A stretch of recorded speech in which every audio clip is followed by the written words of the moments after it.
Cuando todos los que habíamos sido llamados por Moctezuma hubimos dejado el palacio, los soldados carpinteros españoles estaban mirando la montaña de tesoro en el comedor de la planta baja, estimando su tamaño y peso. Pasamos por el muro de la serpiente a la plaza y nos detuvimos a ver la actividad allí. Los hombres blancos que se movían de un lado a otro en diversas labores de campamento se veían bastante molestos por la humedad, ya que para entonces la lluvia era muy fuerte. Una cantidad igual de nuestros propios hombres se movían entre los españoles ocupados o tratando de parecer ocupados, todos desnudos a excepción de sus taparrabos, por lo que la lluvia no les era muy molesta. Hasta ahora, el plan de Cuitláhuac estaba saliendo bien, tal y como nos lo había explicado, a excepción de la muerte de Moctezuma, que aunque imprevista no fue desafortunada. Todo lo que les he contado, reverendos escribanos, había sido planeado por Cuitláhuac hasta el más mínimo detalle, mucho antes de estar ante la presencia de Cortés. Él había ordenado que ese grupo de hombres y mujeres mexicas se reunieran fuera del palacio para demostrar su hostilidad. Él había ordenado que después se dispersaran y consiguieran alimento y bebida para los hombres blancos. Pero los españoles no se dieron cuenta en la confusión que solo las mujeres de aquella multitud habían dejado la plaza al recibir esa orden. Cuando regresaron no entraron al campamento otra vez, sino entregaron sus bandejas, jarras y canastas a los hombres que se habían quedado. Por eso ya no había ninguna mujer en esa área de peligro, con excepción de Malitzin y sus doncellas tezcalteca, cuya seguridad nos tenía muy sin su cuidado. Y nuestros hombres seguían yendo y viniendo dentro y fuera del palacio, de un lado a otro del campamento, repartiendo carne, maíz y demás alimentos, portando leña seca para las fogatas de los soldados, cocinando en las cocinas del palacio, haciendo todo aquel trabajo que podría justificar su presencia en ese lugar y que los mantendría allí hasta que las trompetas conchas del templo señalaran la medianoche. A la medianoche atacaremos, nos recordó Cuitláhuac. Para entonces, Cortés y todos estos ya se habrán acostumbrado al tráfico constante y a la servilidad aparente de nuestros hombres casi desnudos y desarmados. Mientras tanto que Cortés escuche la música y vea el humo de incienso de lo que parece ser una jubilosa ceremonia preliminar a mi coronación. Encuentren y junten a todos los sacerdotes posibles. Ya se les avisó que deben guardar mis instrucciones, pero ustedes deben empujarlos, ya que ellos, al igual que los hombres blancos, han de renegar, pues esta lluvia los va a dejar limpios. Reúnan a todos los sacerdotes de la pirámide de Tlatelolco para que representen el espectáculo más ruidoso y lúcido que jamás se haya hecho.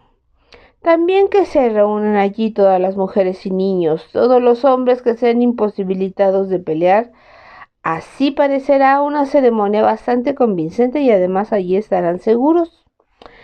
Señor regente, dijo uno de los consejeros ancianos, quiero decir, señor orador, si los extranjeros han de morir a la medianoche, ¿por qué presionó a Cortés para que diera una fecha de partida?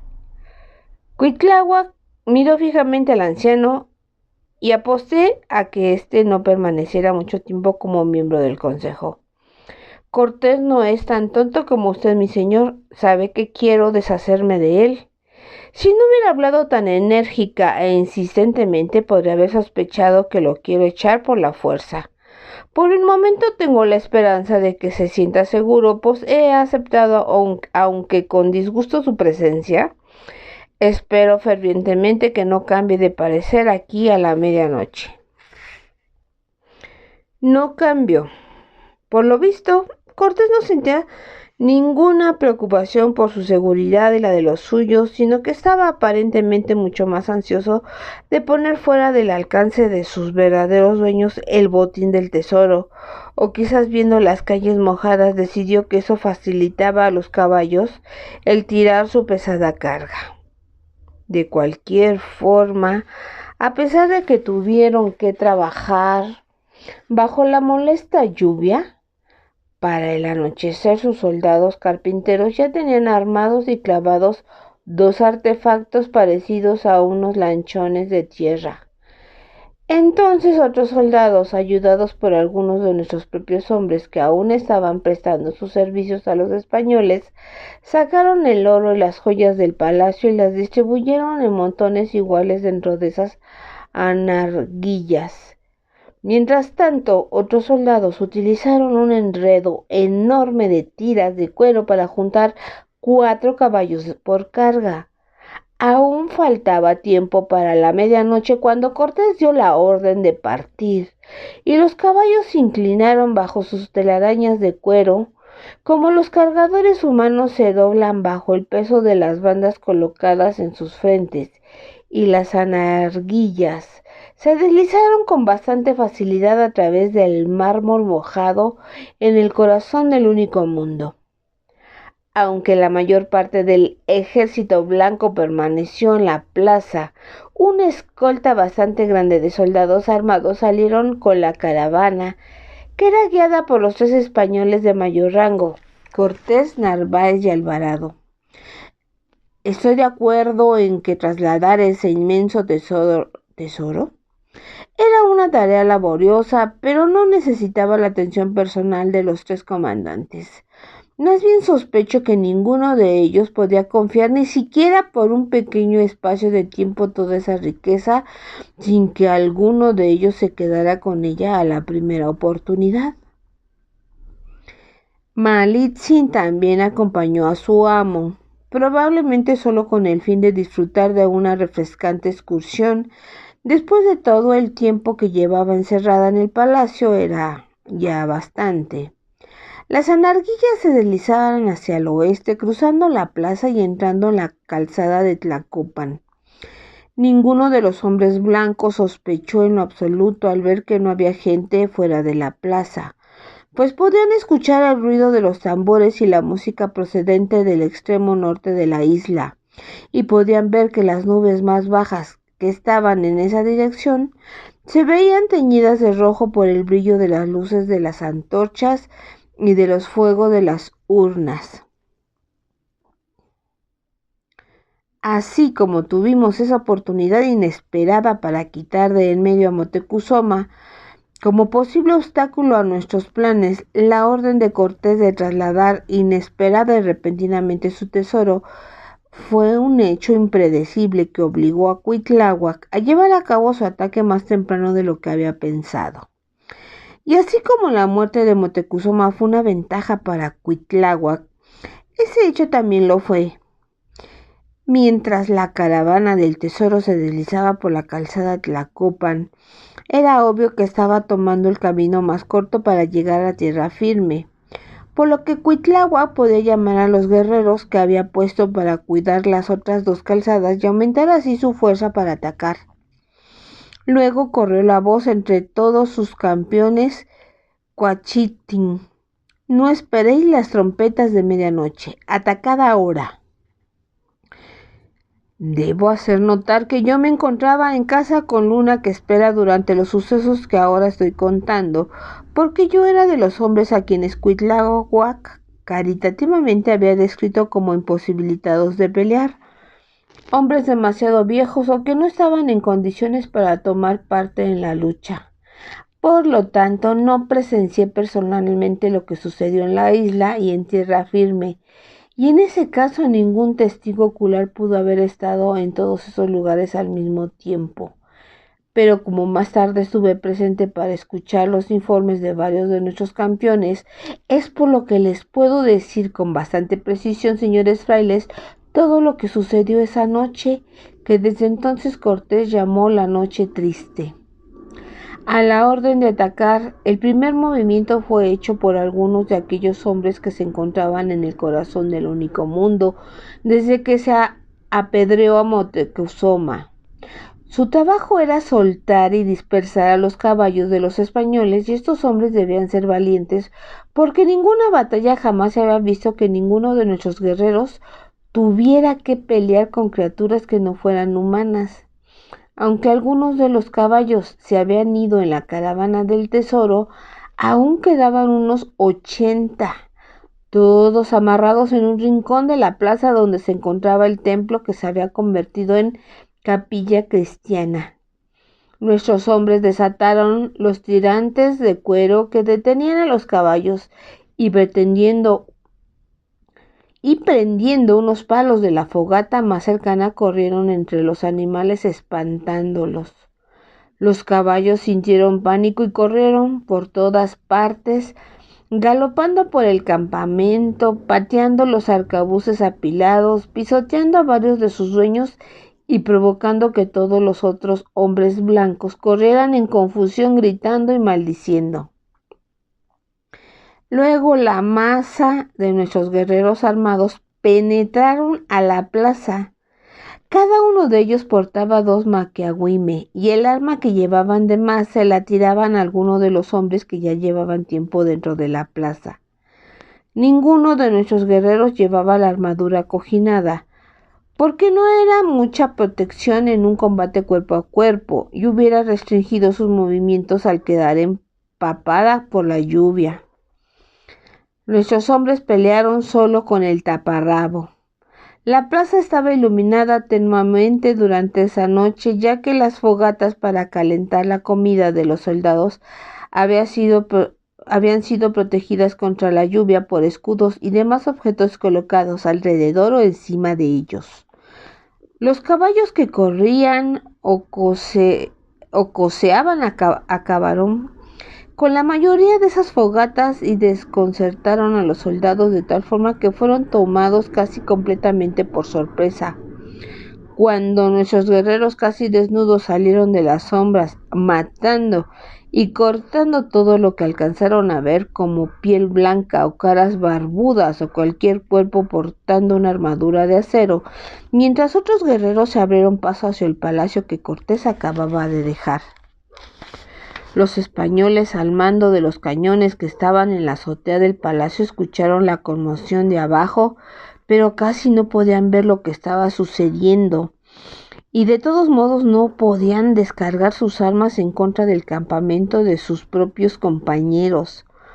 Otra circunstancia que estuvo a nuestro favor fue que los pocos españoles que pudieron apoderarse de sus arcabuces se encontraron con que estaban tan mojados que no pudieron escupir sus rayos, sus truenos y muerte. Una cantidad de soldados dentro del palacio sí lograron utilizarlos solo una vez, pero no tuvieron tiempo de volver a cargarlos antes de que una multitud de nuestros guerreros estuvieran encima de ellos. Así que cada hombre blanco y tecatl que se encontraba dentro del palacio fue aniquilado o capturado, y nuestros propios hombres sufrieron pocos daños. Sin embargo, nuestros guerreros que se encontraban peleando fuera en el corazón del único mundo no pudieron luchar tan rápido ni obtuvieron una victoria total, pues después de todo los españoles y sus tezcaltecas eran hombres valientes y soldados adiestrados, y al sobreponerse de esa sorpresa inicial, se defendieron hábilmente. Los tezcaltecas tenían armas iguales a las nuestras y los blancos, aún sin sus arcabuces, tenían espadas y lanzas muy superiores a las nuestras. Aunque yo no estuve allí, puedo imaginarme la escena. Debió de haber sido como una guerra que tiene lugar en nuestro Mictlán o en su infierno. Esa inmensa plaza estaba escasamente iluminada por los restos de las fogatas, y las brasas humeantes esporádicamente estallaban en chispas cuando hombres o caballos tropezaban con ellas. La lluvia seguía cayendo y creando un velo que no permitía ver a los combatientes cómo les estaba yendo a sus compañeros en otros lugares. Todo ese espacio estaba cubierto de cobijas enredadas, los bultos de los españoles con su contenido desparramado, los restos de las cenas, muchos cadáveres tirados y mucha sangre que hacía que el mármol fuera más resbaladizo. El brillo de las espadas y hebillas de acero y las caras blancas y pálidas contrastaba con los cuerpos desnudos, pero menos visibles, de nuestros guerreros de piel bronceada. Se llevaban en efecto duelos separados en todas partes de las escaleras de la Gran Pirámide, dentro y fuera de los muchos templos, bajo las miradas tranquilas de los innumerables calaveras sin ojos de la barra. Para hacer aún más irreal la batalla, los caballos aterrados todavía se arremolinaban, saltando, corriendo y pateando. El muro de la serpiente era demasiado alto como para saltarlo, pero de vez en cuando un caballo hallaba fortuitamente una de las entradas a la calzada y se escapaba por las calles de la ciudad. Hubo un momento en donde cierta cantidad de hombres blancos retrocedieron hacia una esquina lejana de la plaza mientras una hilera de sus compañeros, usando sus espadas con habilidad, trataban de impedir que nuestros hombres los persiguieran, y esa retirada aparente resultó ser una táctica astuta. Aquellos que habían huido al hacerlo se llevaron unos arcabuces y durante su breve pausa del ataque pudieron cargar sus armas con municiones secas que llevaban en unas bolsitas en la cintura. Los espadachines se hicieron de pronto para atrás y los que portaban los arcabuces caminaron hacia adelante y todos al mismo tiempo descargaron sus balas mortales a la multitud de guerreros que los habían estado combatiendo. Y muchos de nuestros hombres cayeron muertos o heridos en ese solo rugir de trueno. Pero los arcabuces no pudieron cargarse otra vez antes de que más de nuestros hombres estuvieran combatiéndolos hacia adelante. Por eso, desde ese momento, la lucha fue entre armas de piedra contra armas de acero. No sé cómo Cortés se dio cuenta de que algo le estaba pasando al ejército que había dejado sin comandante. Tal vez uno de los caballos sueltos pasó galopando por una de las calles, o quizá un soldado logró escapar de la lucha, o lo primero que escucharían sus oídos fue el gran trueno que a un mismo tiempo soltaron los arcabuces. Lo que sí sé es que todo su grupo y él ya habían llegado al camino puente de Tlacopan antes de darse cuenta de que algo malo estaba sucediendo. En un momento decidió lo que se debía hacer, y aunque más tarde nadie pudo repetir palabra por palabra lo que él dijo en esos momentos, lo que decidió fue: no podemos dejar el tesoro aquí, llevémoslo a un lugar seguro en tierra firme y luego regresemos. Mientras tanto, el ruido que habían hecho sus arcabuces se había escuchado en todos los alrededores del lago, y por supuesto también lo habían oído las tropas de Cortés y sus aliados de la tierra firme. Aunque Cuitláhuac les había indicado a nuestras fuerzas en la tierra firme que esperaban las conchas de medianoche, al escuchar el ruido del combate tuvieron el sentido común de movilizarse inmediatamente. Por otro lado, los destacamentos de Cortés no habían recibido ninguna orden, y aunque debieron de estar alertas ante ese ruido repentino, no sabían qué hacer. De la misma forma, los hombres blancos encargados de los cañones colocados alrededor de las orillas del lago ya habían cargado y apuntado, pero no podían mandar sus proyectiles volando hacia la ciudad en donde estaban su capitán general y la mayoría de sus compañeros. Así es que supongo que todas las tropas de Cortés en la tierra firme solamente se encontraban allí paradas, indecisas, tratando de mirar ansiosas hacia la isla que apenas se alcanzaba a ver entre la cortina de lluvia cuando fueron atacados por detrás. Alrededor del arco occidental de la orilla del lago se levantaron los ejércitos de la Triple Alianza. Aunque muchos de los mejores guerreros se hallaban en Tenochtitlán peleando al lado de nuestros mexica, todavía quedaba una gran multitud de buenos luchadores en tierra firme. Desde el extremo más al sur hasta las tierras Xochimilca y Chalca, las tropas habían estado moviendo secretamente y reuniéndose para ese momento y cayeron encima de las fuerzas Acolhua del príncipe Floroscura que acampaban a los alrededores de Coyoacán.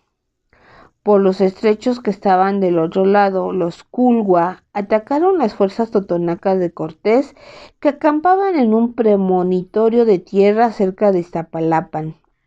Los tepanecas se levantaron en contra de los tezcaltecas acampados en los alrededores de Tlacopan. Casi al mismo tiempo, los españoles en estado de sitio en el corazón del único mundo tomaron la sensata decisión de huir. Uno de sus oficiales brincó sobre un caballo que pasó galopando por el campamento. Colgado todavía de él, comenzó a gritar en español. No puedo repetir sus palabras exactas, pero la orden del oficial fue: cierren filas y sigan a Cortés. Eso les dio a los hombres blancos que aún sobrevivían por lo menos un punto de destino y abriéndose camino lucharon desde los rincones de la plaza en donde se habían quedado rezagados hasta que lograron juntarse en un apretado grupo del cual solo sobresalían sus afiladas puntas de acero. Como un pequeño puercoespín puede convertirse en una bola llena de espinas y desafiar aún a los coyotes a tragárselo, así ese grupo de españoles se defendían de los asaltos repetidos de nuestros hombres.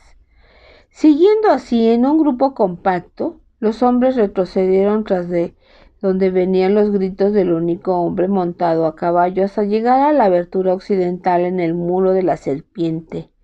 Varios de ellos durante esa lenta retirada pudieron apoderarse de algunos caballos y montarlos. Cuando todos aquellos hombres blancos y tezcaltecas se encontraron fuera de la plaza sobre la calzada Tlacopan, los soldados montados formaron una retaguardia. Sus relampagueantes espadas y las coces de sus caballos detuvieron la persecución de nuestros guerreros el tiempo suficiente para que los hombres que iban a pie pudieran huir tomando la ruta que había seguido Cortés. Cortés debió de haberlos encontrado cuando él a su vez regresaba al centro de la ciudad, pues como era de suponerse, él y toda su caravana del tesoro solo habían llegado al primer pasaje de canoa en el camino puente, encontrándose que el paso estaba interrumpido, pues el puente de madera había sido quitado y que por lo tanto no podían cruzar. Así que Cortés volvió solo a la isla y ahí se encontró con lo que quedaba de su ejército. Todos los soldados desorganizados y huyendo, empapados por la lluvia y la sangre, quejándose de sus heridas, pero todos huyendo para salvar sus vidas.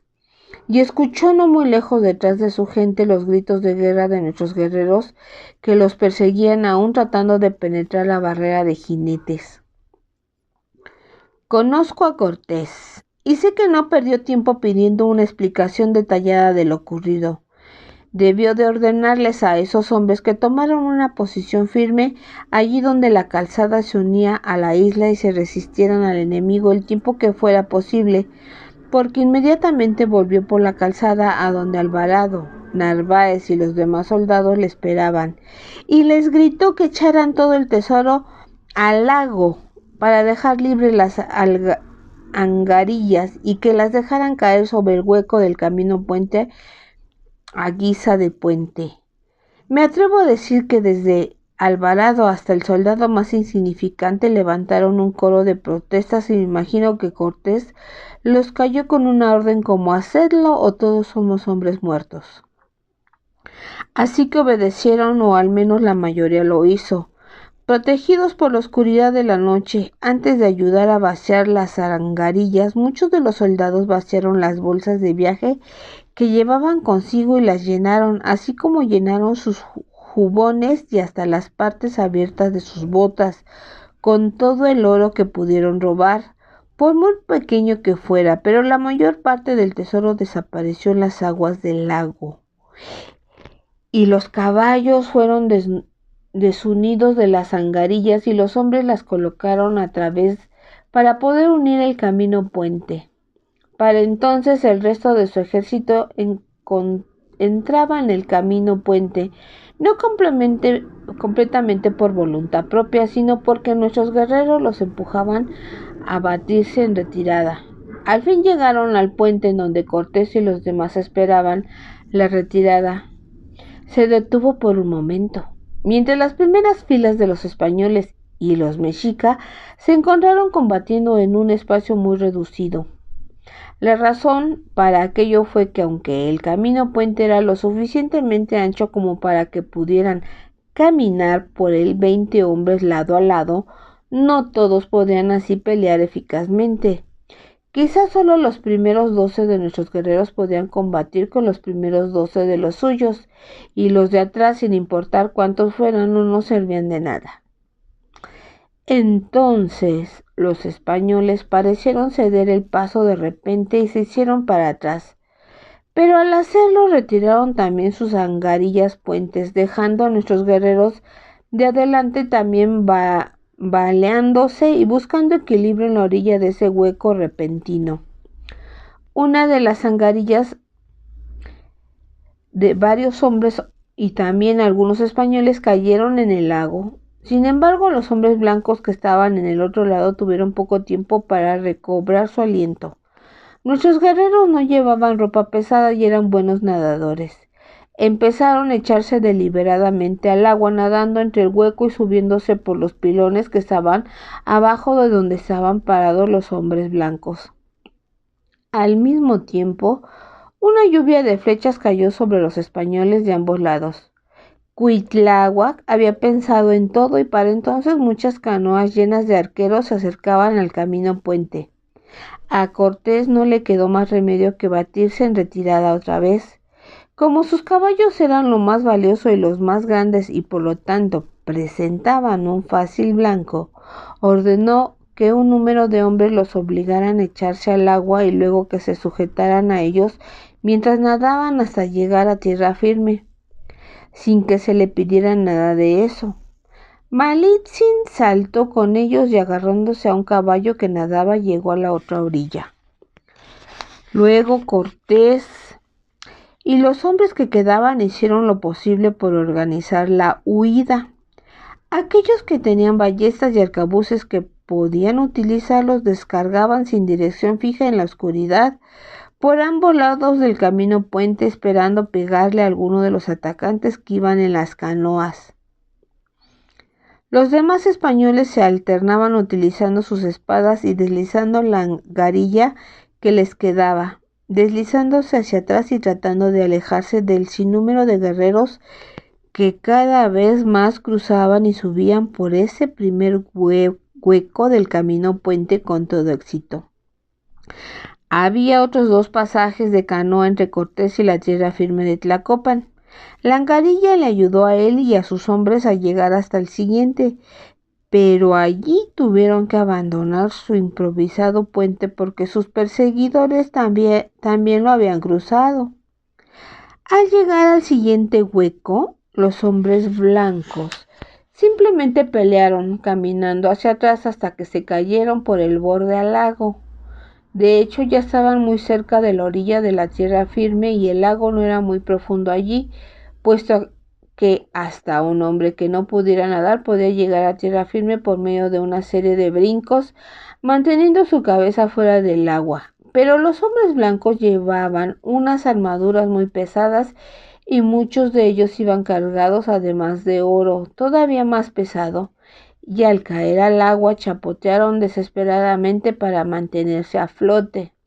Cortés y sus otros compañeros que venían detrás de ellos no vacilaron en pisarlos tratando de saltar esa brecha. Así, muchos hombres que habían caído al agua se hundieron y los que quedaron más abajo, me imagino, que lo hicieron profundamente dentro del lodo del fondo del lago. Mientras más y más españoles caían y se ahogaban, sus cadáveres se amontonaban lo suficientemente alto como para hacer un puente humano y así fue como los últimos españoles supervivientes pudieron cruzar. Solo uno de ellos pudo cruzar sin pánico, con un alarde que nuestros guerreros admiraron tanto que hasta la fecha hablan del salto de Tonatiuh. Cuando a Pedro de Alvarado lo empujaron hasta la orilla, estaba armado solamente con una espada. Les dio la espalda a sus atacantes, metió su espada entre el montón de hombres blancos, unos ahogados y otros todavía palpitantes, y dio un poderoso salto. Y a pesar de llevar una pesada armadura, probablemente herido y ciertamente cansado, saltó a través de aquel hueco casi desde la orilla del camino puente hasta la otra orilla, que estaba bastante retirada, y se salvó. Allí fue donde nuestros guerreros se detuvieron. Habían echado hasta el último extranjero fuera de Tenochtitlán, hasta el territorio tecpaneca, en donde se suponía que los que quedaban serían matados o capturados. Nuestros guerreros se volvieron por el camino puente, en donde los barqueros ya venían con los puentes que faltaban para empezarlos a acomodar, y camino a casa hicieron la labor de acuchilladores y amarradores. Recogieron a sus propios compañeros caídos, así como aquellos hombres blancos heridos que vivirían para servir como sacrificios, y con sus cuchillos les daban un fin misericordioso y rápido a aquellos españoles que ya se encontraban a punto de morir. Cortés y los supervivientes pudieron dejar de pelear y tuvieron la oportunidad de descansar en Tlacopan. Los tecpaneca de esa región no eran tan buenos guerreros como los tezcalteca, a quienes Cortés mandó luchar contra ellos, pero habían atacado con la ventaja de la sorpresa y conocían su propio terreno. Así que para cuando Cortés llegó a aquella ciudad, los tecpanecas estaban echando a sus aliados tezcaltecas desde Tlacopan hacia el norte, hacia Azcapotzalco, y seguían huyendo.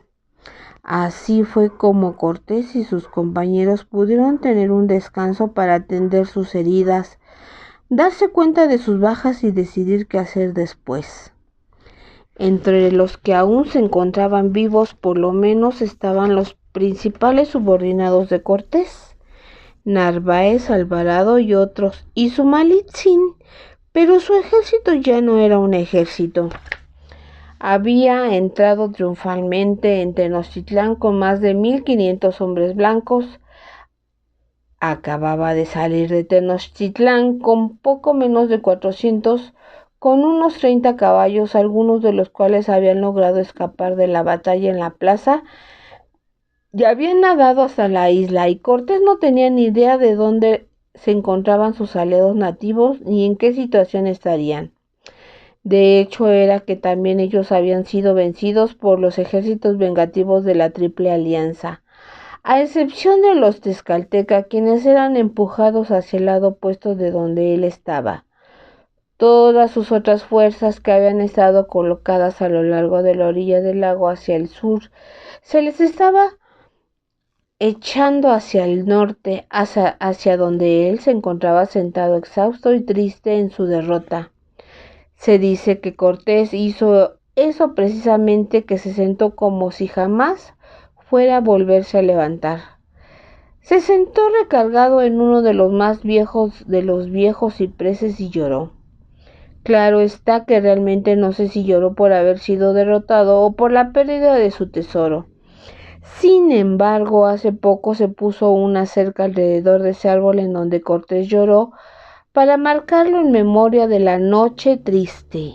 Si nosotros los mexicas todavía estuviéramos anotando la historia, le habríamos dado un nombre muy diferente a ese día, quizás la noche de la última victoria de los mexicas. Pero como ahora son ustedes los españoles los que escriben la historia, supongo que esa noche sangrienta y lluviosa, que por su calendario fue el día 30 del mes de junio del año de 1520, será por siempre recordada como la Noche Triste.